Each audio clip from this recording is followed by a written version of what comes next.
Alright, we're going to talk about egoism. Before we talk about egoism as an ethical theory, I want to give you a little bit of background and understanding of psychological egoism. Psychological egoism is basically stating that how we're constituted, or how we form our identity as human beings, has to do with the ego.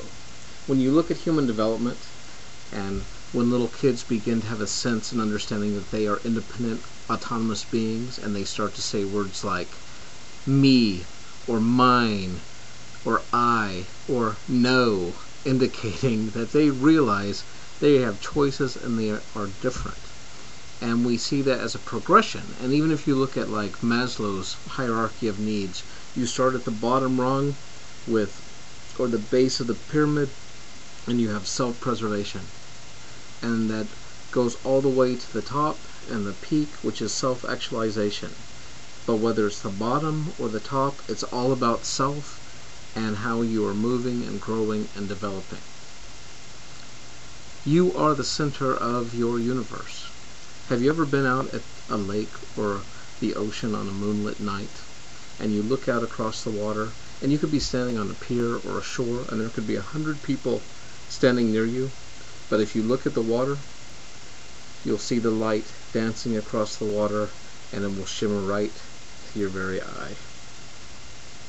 It's phenomenal. If you've ever driven around the city on a rainy night and you see all the lights reflecting off the blacktop, all the lights you'll notice are coming right to your own eyes.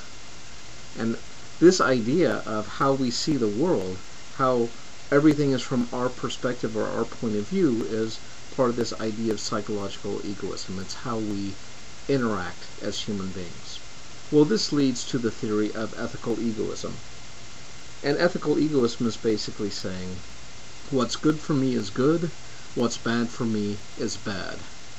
Selfishness or self-interest, these become synonyms, and it's nothing you have to feel bad about. You have all these other ethical theories telling you like, oh no, think of the needs of others, put others ahead of yourself, you should care about society, you should care about community, you should care about the environment. Well, why should you care about these things?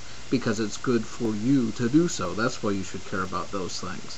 But if it's not in your best interest to care for the environment or for other people, then forget it. Do what's good for you. Everyone is doing what's in their own best interest. And the quicker you realize that, the better off it's going to be for you and everyone else. I mean, there's a sucker born every minute, and suckers are people who think they're going to get something for nothing, or that someone's going to give them a good deal. If you go into a car dealership and you realize right off the bat the salesman is going to sell that car for as much as he can get for it, and if he realizes you're going to buy that car for as little as you can, you both can reach some mutually agreeable situation. But if you think he's out there to do you a favor, or if you can trick him into thinking that you have some special need or special interest, I mean, you're both looking out for yourselves. And that's basically what universal egoism is about. Everyone is out for themselves, for their own personal interest. There's another type of egoism called private personal egoism. And this is where someone would preach altruism. And altruism is this idea of doing good deeds for nothing in return.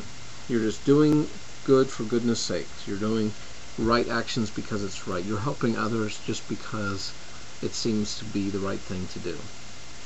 Well, a private personal egoist will appear to be helping others, which is quite brilliant strategy, because they're actually helping others for what they can get out of it in the end. Preach altruism, practice egoism.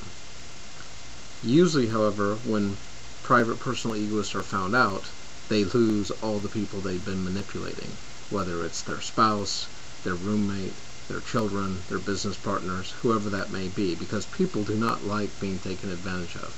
At least with the universal egoists, they're just acknowledging that's the state of humans. That's how humans behave. Let's just acknowledge it and get on with life. And we're not saying egoists don't help other people. You just have to remember, egoists help other people because of the benefit that brings to them. Egoism is a powerful theory. In fact, it's so powerful that it's philosophically what we call non-falsifiable.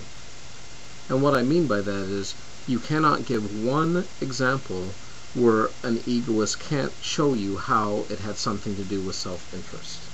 And you might be thinking, I can give you lots of examples of altruistic behavior, of people simply helping others because they wanted to or they felt like it. Like, for example, what about the mother? She's got the little baby, it's downstairs, it's crying, it's 3 o'clock in the morning, and she doesn't want to get up. But because she loves and cares for that baby, she drags her weary bones out of bed, goes down the stairs, fixes a bottle or something for the baby to eat, sings it a lullaby, changes its poopy diapers, and puts it back to bed. Well, first of all, the very fact that this person had a baby shows she's a total egoist. In fact, childbearing is one of the most egotistical things you can do. It's like you're making a mini-me, a little replica of yourself, some representation of yourself in the world that you can manipulate and mold and make after your own image.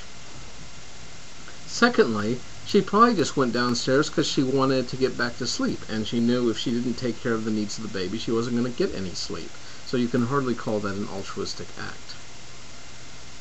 You might be thinking, oh, come on, there's probably lots of other examples. I do things for people all the time that I don't want to do. And I would say, like what? You might say, well, just last week, a friend of mine was studying for some exams and needed help on their math, and so I didn't go to the beach, I didn't go out with all our other friends so I could stay and help them study. Well, that's not an altruistic act. Basically, you have your reward. You are the suffering servant.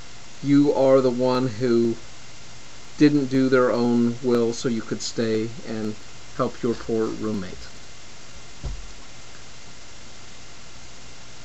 You might say, well, let's bring it up a notch. What about the ultimate altruistic act? The person and work of Jesus. He lived a sinless life, and yet he took upon himself the sins of the whole world. He died on the cross for something he didn't even do. And yeah, that is impressive, and I'm not trying to minimize or put down the person or work of Jesus. But what did Jesus get out of it? I mean, he was on this earth for 33 years.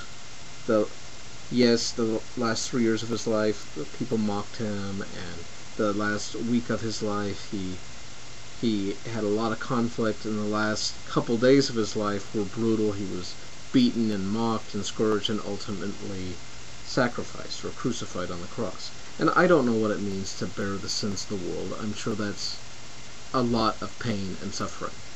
But for those 33 years, he gets an eternity of glory and praise as the Savior and Redeemer of mankind. I mean, that is not a bad payoff.